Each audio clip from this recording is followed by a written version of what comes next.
Біз Русфонд Хайрия жәмғаяты білен бірлікті ауру балаларға болушу проектінде дәвам етебіз. Зей шәһәрінде яшәүче игзек үсмерләр Вова білен Толя Кузьминнар ярдәмгә мохтаҗ. Біз аларға бергәләп ярдәм ите алабыз.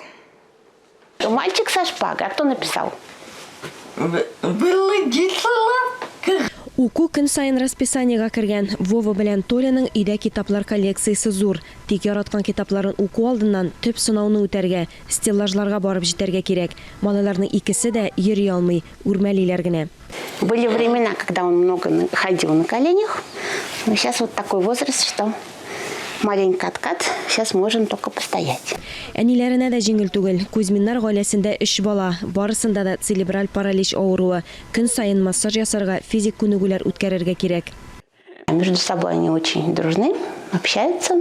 Малайлар бер-берсе белән аралаша, алар бик тату. Нинди дә булса сәбәп белән өйдә берәрсе булмаса, сорашалар. Ялгызларын гына фатирда калдырып булмый, гел күз кылак булырга кирәк. Әтиләре эшләми.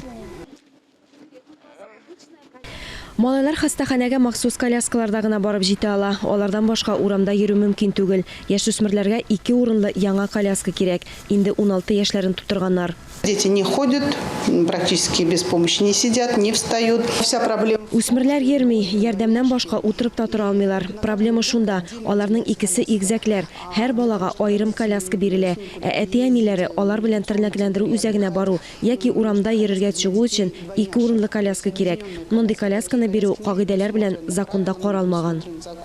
2 урынлы коляска 714 мең сумга якын тора. Кузьминнарның гаиләсендә бу кадәр акча юк. Гаиләгә без бергәләп ярдәм ите алабыз. Моның өчен 5542 номерына дети сүзен язып исемез җибәрергә кирәк.